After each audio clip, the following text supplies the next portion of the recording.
Welcome to Larking Gowen Insights, accountancy and business advice for all.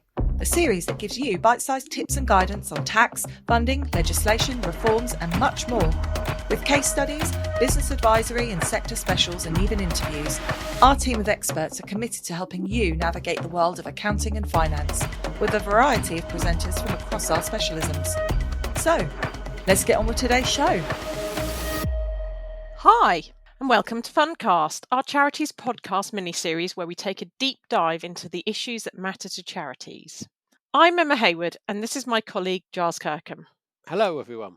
We're charity advisors at Larking Gowen, and together we're going to explore a range of hot topics that are challenging charity leaders at the moment.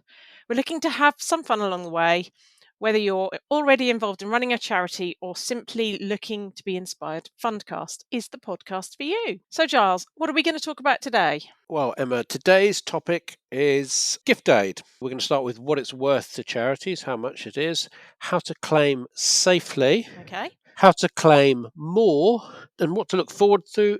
And we're going to have some tips as well. Okay, that's great. How much gift aid are charities getting a year? Well, the estimate of value to charities and to donors of total tax relief to charities that are measurable is just under £6 billion in a year. Wow. Of that, 1.6 billion, so just over a quarter, is gift aid paid to charities. So that's a really important charity relief. That's gift aid paid to charities at the basic rate. Actually, it's risen since in the year to April 2023. That amount is a 19% increase over the previous year. So I mean, it makes sense because it's a recovery in donations after COVID, following from just charities running more fundraising events that raise more money. And in fact, that's actually higher than pre-COVID levels as well. Really? But interesting. So we're saying there's a rise in the total amount coming in that charities are claiming gift aid, but it's a smaller number of organisations that are claiming. It's just 64,000, down from 65,000 in the previous years, and there are 4 consecutive years of decline in the number of charities claiming. Okay, certainly a big number. That's something to take seriously. Yeah. I know we've also here talk about donors who are giving through payroll. Is that the same as gift aid? Yeah, when you give through payroll giving, you are claiming gift aid. It's actually a relatively small amount, and to be honest, the scheme never took off as people hoped it was. But it's still valuable if you're getting it. So it's 128 million in the year is the value to charities of payroll giving, and if you're getting it, it's great because it just keeps coming in and it repeats with relatively low impact. This is the gift aid on payroll giving, but it's Yep. as low as for 7 years. We don't really know why. It's possible that again changes post-COVID, changes in working patterns means that it's you're less likely. You just change, so you don't re-engage in a scheme. The other relief gift aid related that we haven't talked about is the relief to donors, because of course higher rate payers claim back on their tax return, and there's 3/4 of it, so about 740 million pounds. So that's about half the amount of the gift aid reclaimed by charities, is on the relief to the higher rate payers on their tax returns. That's up 12% Wow. from the previous year. So presumably higher rate donors are recognising have recognised that there are new levels of need in the economy at the moment. Yeah, certainly. We talk about higher rate donors, basic rate, and payroll giving in the context of gift aid. So, how does gift aid work? Because it sounds as if there's lots of different ways it can work. Well, first of all, you've got to make a claim. As a charity, you receive a donation, you make a claim, and the top tip here is just look to maximise your claim. Charity finance groups say that there is each year 500 million of potential gift aid that is unclaimed. That's about 30%. So there's big potential Wow. to claim more. We'll come back on some opportunities later in the podcast. Your specific question, how does it work? Well, supposing a donor makes a donation to a charity of £100, the charity gets the donation of £100, and because it's deemed to have been paid net of basic reg income tax, Yep. basically we're paid £100, we pay £20 tax on it. The charity reclaims the tax that notionally that person has paid. So for for £80 donation, they would claim £20 to take it up for 100. For £100 donation, they claim £25 to take it up to £125. So the £100 donation is worth 125 in the hands of the charity. If your donor is basic rate payer, which is broadly speaking a taxpayer who is paid less than £50,000 a year, Yep. broadly speaking, there's no further tax relief on the donor. But if you're paid more than that, up to limits, you're paying at 40%. Yeah. The donor is. So there's an additional tax relief of 20% because more tax is being paid, but it's claimed by the donor through their tax return. Right. Donors who are lucky enough to be earning more than £125,000 are taxable at 45%, and so they get an even bigger tax relief. In simple terms, actually, if for those higher rate payers, 45%, it actually only takes them a gift of £55 to make a gift worth £100 to a charity. Wow, that's an impressive statistic. And you know I like statistics. We know we like statistics, so it can be very, very.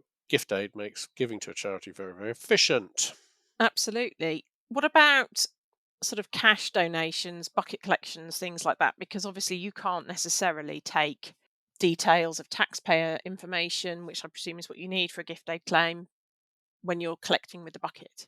You need a valid declaration, Right. and an audit trail. So you need records of the payment that link to a declaration saying, "Yeah, I'm a taxpayer and I want you to gift aid this." However, if you're doing a bucket collection, you haven't got all that. So there is a sort of allied scheme that isn't quite gift aid, but works a little bit like gift aid, called Gift Aid Small Donation Scheme.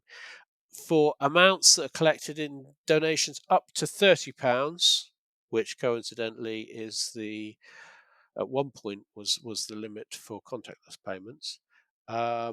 You can claim an extra 25% on the donation. What's the drawback to this? Well, the drawback is you can only do it on donations up to £8,000 So is that £30 per person or is that per donation. £30 Per per donation. How donation? can you tell in a bucket if donations were less than £30? Well, you can't precisely, but you just got to do what's reasonable to make the collectors, the people holding the buckets, aware of this, um, so that you've got a Hmm. reasonable chance of not having larger donations. And certainly, if there's a big check in there, you'd be able to pick it out. If there's a £50 note in there, which you probably haven't got, you'd pick it out. So on £8,000, that's 25%. That's only going to make you £2,000, but it's £2,000 that you just need to put a claim in for if you're doing these collections. So it's Yeah. limited, and there are some other criteria as well. You just need to be a bit careful of. But really, it's a bit of training, and it's record keeping of that training and of the donations. So if you're not already doing this, you also need to be doing a standard gift aid claim in order to tack this on. So, tip: set up for and Okay. claim under the small donation scheme. It's worth it for potentially Yeah, £2,500. well, Yeah. £2,000. Yeah, Thank you. We've also, I'm very much aware some of my clients make corporate gift aid donations. How does that work? yeah. In our clients, corporate donations, it means donations to a charity from a company, and it relieves tax in the tax return of the donor company. If they make the payment, it relieves it just like another commercial payment. But because the relief is in the company's tax return, the recipient charity therefore does not claim because there's no further notional tax to be relieved. So two things come out of this for. Um, one is if you are making a gift aid claim with multiple donations, look out for donations that are from a company because you will need to exclude those from the individual donations. Sometimes you've been talking to someone for a while about donation, they make donation, and then you find out that it's in fact come from their sort of trading company, Right. which relieves them, but it sort of disadvantages the charity. They get the tax relief, you don't get the 20%, Yeah. 25% uplift. Yeah, of course, for us as accountants for charities that have subsidiary trading companies, we're used to seeing donations of the profits of those trading companies in back up into the parent charity. And as you know, when they are wholly owned, you can carry it back 9 months because of the other because you need to know that gives you the time to work out how much how big the payment needs to be in order to relieve the tax in that subsidiary company. But that 9 month carryback is only for a company which is wholly owned by charity or charities. Excellent. Thank you. You mentioned earlier about paperwork and training. And I know that errors on gift aid claims is something, there's obviously a significant amount of unclaimed gift aid, as you mentioned in your earlier stat. Are there lots of areas where the sort of similar mistakes are being made that could be avoided? Yeah, and you got to try and get these right, because if you have a gift aid inspection, um, and they find errors, then they can disallow, but they can also extrapolate from those errors to claims that they haven't examined Right. as carefully. So, what are luckily HMRC do list common errors, and we see them as well. I mean, sometimes if a donation date is missed off or is an error, It's as simple as that. Yeah. easy to get typos on that. If you put I mentioned the small donation scheme, don't put that on the standard gift aid schedule because that will be disallowed. Easy to do. Yep. There's also there's confusing terminology about aggregated donations. For instance, gift aid small donation scheme, if you're going to claim on £7,000 or £2,000 of donations of 30 months, it's aggregated, but that's not what should go in the aggregated box. The box for aggregated donations is for donations of £20 or less, Okay. from different donors, and you can just show them so that as one donation on the spreadsheet up to a total of £1,000. It just saves you time filling in the form. Just you shouldn't include amounts related to admissions to visitor attractions. But if you aggregate, you do need to keep the equivalent records of the donation in your own records for should you get an inspection. It doesn't get rid of the requirement for the record keeping of who gave it and their address and the link to their declaration. Understood. What else on that? Yeah, you'll put, I mean, just another thing on that aggregation, you'll put something simple like Thursday Club donors or something similar. Yeah. Top tip, take care when you fill in the claim form. Absolutely. It sounds like that's a potential minefield. And as you said, HMRC publish some of these common errors, so it's worth taking a look at HMRC website to make sure you're not making similar errors. What about questions that the charities helpline are getting? Well, one is about time limits. I mean, how long have you got to claim gift aid and small donation scheme, and does it go out of time? And the answer is yes, it does go out of time, but you do have time limits of up to 4 years to claim your gift aid, but it's 4 years from the end of the financial period you received it in. And for Right. this, it's slightly different between a charitable trust than in an in a charity that's in which is in income tax regime, than a charity that's in corporation tax Yeah. regime, such as a company or an association or a CIO, a charitable incorporated organisation. Because if it's if you're a trust, it's the end of the tax year, so it's fifth of April. If it's a CIO or a limited company, it'll be from the end of that actual company, the company's year end. But 4 years, 4 years, 4 years. Do be aware that under small donation scheme, you've only got 2 years. So that's when you can fall down on. You do need to get those in. So don't delay, particularly on the small donation scheme claims. And don't delay full stop because you won't get the cash. Absolutely. Well, cash in the pocket is the sooner the better, I'm sure, for most. Um, we talked about donations. We have, you also mentioned entry to events in the realm of gift aid. What about things like raffle tickets and lottery tickets? Because I know that that's an area These where, are fundraising. This is fundraising, isn't it? And yeah, people, at least part of the motivation is to help the charity. But the thing you've got to be careful of, payments to a gift aid is claimed on a donation, a freely given donation, isn't it? Payments to a charity in return for services or goods aren't gifts to the charity. They're not a gift. You're buying something, so they're not eligible for the gift aid scheme. So gift aid cannot cover, say, payment to entry to events no, like jumble sales or concerts. It can't you can't claim gift aid on when you buy raffle tickets or lottery tickets, including 100 clubs. even though, If you are buying yeah, a ticket, yeah, even though fundamentally it's about giving, if you buy a ticket to a 100 club, it's a right to enter. It's a right to be in the lottery, to win the prize. It doesn't matter that the chance or expectation of winning the prize is small, or that the prize is very absolutely. small. Okay. What about auctions? Do they fall into the same category as lotteries? Yeah, well, the principle's the same, Emma. I mean, when we do get questions on construction, how a charity can run an auction efficiently for gift aid. Um, a payment for an item, if you're buying something at a charity auction, is not a gift; it's a purchase. However, um, you sometimes you can design the auction so that you can generate gift aid. For instance, if you design it so that people are paying more than they know it's worth, so that if there's for instance, if you're buying a football which has got a market price, and you know the market price, and you're paying more for it, and people are building more because they know it's for charity, then you could split the payment.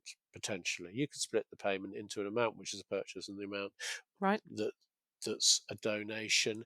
If it's a football that is signed by the players in Colchester United football team, this is in theory going to increase the value of the football, but you can't estimate it. So you're going to have a real job to work out what the market value is and what the excess over it. So you're not going to be able to gift that. Normally, quite often, it's quite difficult. But speak to us if you'd like to talk about how to get gift aid out of an auction. Right. And I think we are very much aware of the amount of unclaimed gift aid that's around there, and the rules are far from Yeah, I straightforward. mean, So, yeah, are charities underclaiming, and how do they maximise this?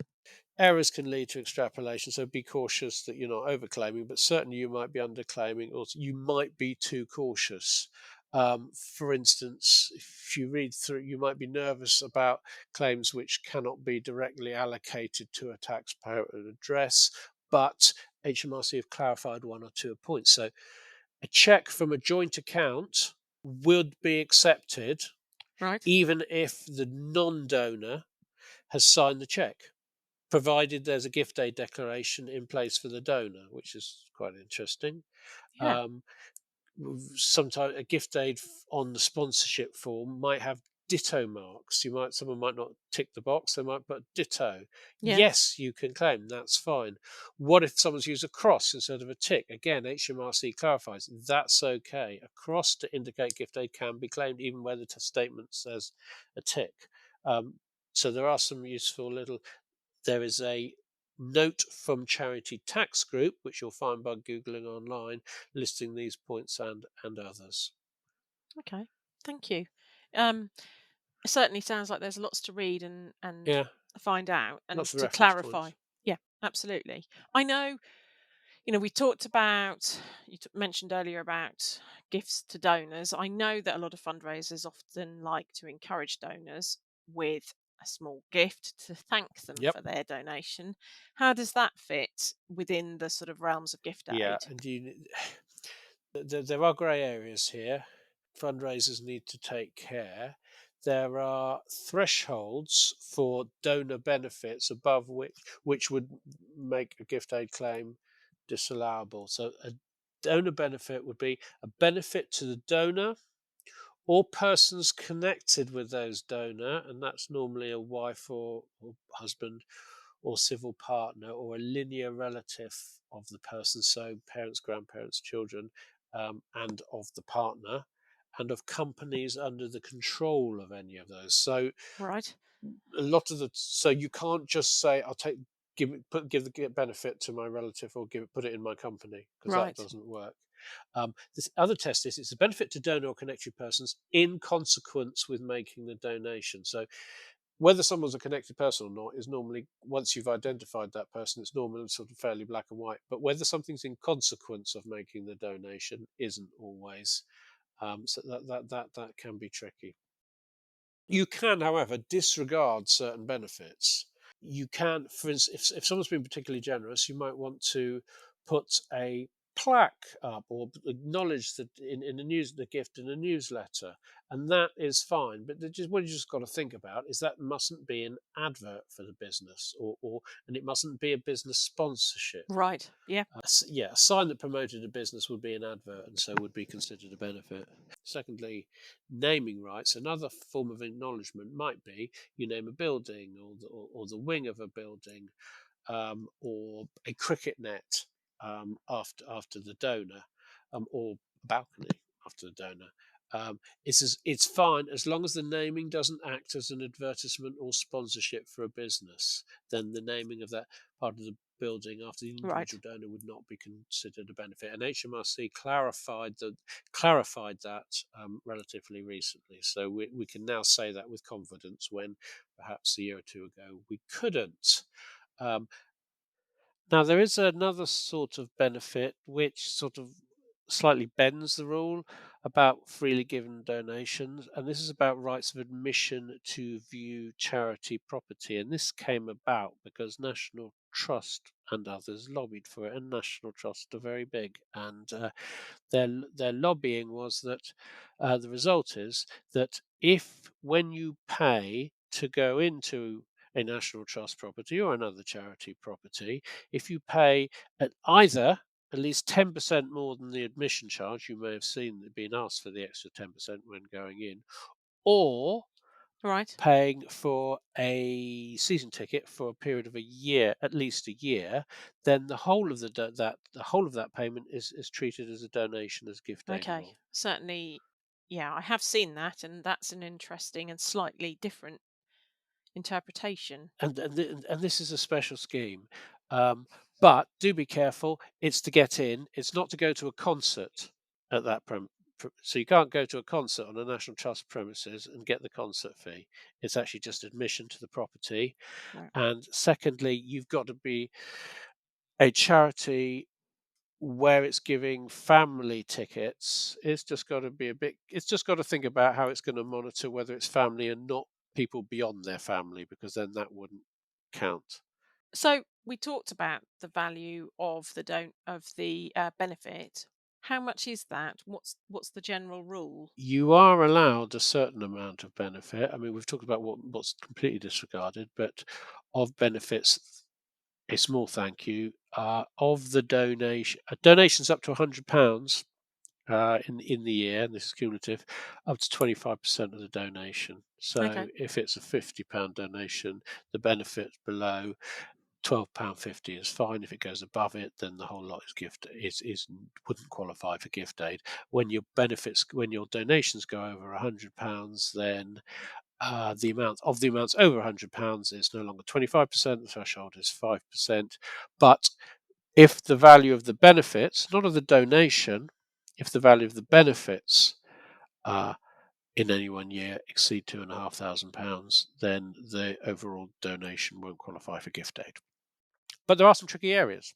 And in terms of valuing benefits, might be if we're giving gifts back to a donor that aren't on general sale. Right. So it Okay. might be in magazines, or it might be attendance at an event which are not ticketed. Life memberships might not be on general sale. Discounts, entry to a visitor site where you get discounts on, say, restaurant sales or sales from the shop. That's difficult because at the time you make the offer, you don't know how much you're going to buy. You need to have some method of averaging how much the average season ticket holder might be taking from the shop. As again, have a word with us if you just want to talk about this. Certainly sounds like it's there are lots of things to consider, and we are, as you say, happy to advise on those things. Are there any novel or unusual ways that you've seen of charities claiming gift aid? One real change recently in HMRC policy has been around loan waivers. The gift aid, for there to be gift aid to be claimed, there needs to be a payment of money. And that's the legislation, and HMRC interpreted it so that if someone had lent some money, sometimes a significant sum, to a charity for a period, and then after a while said, no, don't go on, take it as donation, charity, and claim gift aid, HMRC would say, no, you can't claim gift aid on this because there's no payment of money. It's a waiver, which was a pain.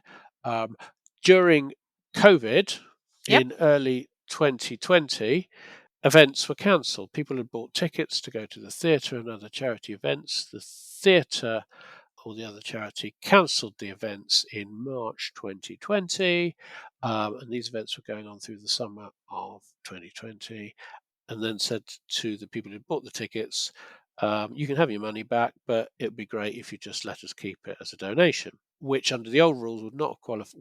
In other words, it's a waiver, but under the old rules, that would not qualify for gift aid. HMRC, as a concession, then said, no, you claim gift aid on those waivers. They then followed up several months later and said, in fact, you can claim gift aid on any waiver from now on, subject to certain conditions. Right. So that was a real change. Absolutely. That's very good news, I suppose. I mean, yeah, and I mean, there's a couple of examples. One is, so it will work now. If someone buys and pays for tickets to a charity event which is subsequently cancelled, there is a right of refund. You can choose to waive your refund and donate it to the charity, and if you satisfy all the conditions, that will qualify for gift aid. And what HMRC is, there is a payment of money because the payment of the sum of money is when they bought the ticket originally. Again, on a loan to a charity, if after a year or another period of time you decide to release the charity of the loan obligation and of interest, Yeah. you can claim gift aid on the qualifying donation of the waived capital because you've made a payment. Then they say the original payment to the charity is the payment of money, but because the Yep. interest, there is no payment to waive. There has been no payment. You can't claim. There could be no gift aid on that. So that's just a little refinement. Right. Okay. So tips: you need a gift aid declaration, just in any other gift aid claim. Yes. You need to be able to show that, say, on the event sales, that there has explicitly you've told the donor that there's a choice between a refund or a waiver as Absolutely. a gift aid donation. Just like any other gift aid, they must have paid sufficient tax in the year. Makes sense. But you need a legally binding waiver. What does that mean?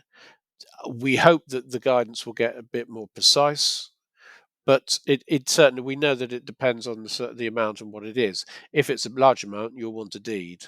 For smaller amounts, HMRC say an email exchange, a letter out to the taxpayer and the response, a recorded telephone call would be suffice. Overall on this, the tip is, if you've got loans from supporters who you think might be amenable to this, discuss the possibility of a waiver and gift aiding it. Certainly. Sounds like a useful option to explore, certainly. So obviously that's quite a change that came in as a result of COVID. I know this legislation's been around for a long, long time.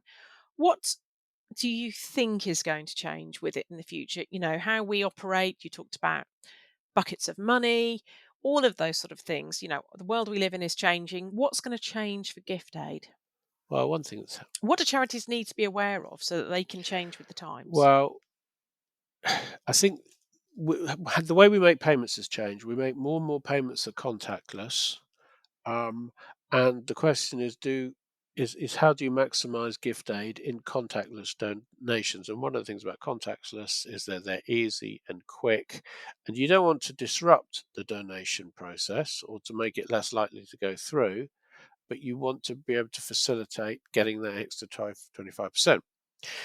Gift aid, it works. Contactless works okay with small donation scheme. Yep. That's within it. Amounts up to £30, and it's even better because you can prove the amount's less than £30 or no more than £30. But where you need to capture the gift aid details is on a full gift aid donation, and that's not necessarily straightforward. There are apps Right. that will facilitate declaration after the payment. So, for example, there's one which, after making a donation, that you might show the donor a QR code which they could scan using their mobile phone, which will then take them to a web page where they can register for gift aid later. Similarly, they might be providing their email address in some way for you to come back to them and say, this is where you sign up to gift aid. But it's always, will they, won't they? It's not perfect. Yeah. So the challenge is to get apps that do this better.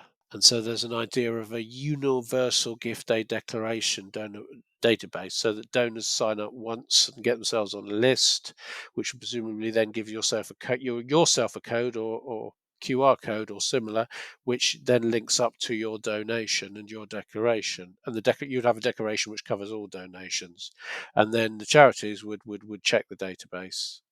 Yeah. And that's not there yet, and we hope it's going to be there. And the other thing is really just public education campaigning to highlight the ways that gift aids can be used to increase donations to charities, including, I think, information to professional advisors. Absolutely. I mean, Yeah. there is a lot out there. There's a lot to take in, and there are, so many intricacies that we all need to be made aware of. That's what it's all about. How do we generate more gift aid? How do we make the awareness, Yep. get the awareness out there? Well, I think you're aware of there's a charity gift aid awareness day coming up, isn't there? Yes, in October. Yeah. And That's Charity Finance Group organise that, I think, don't they?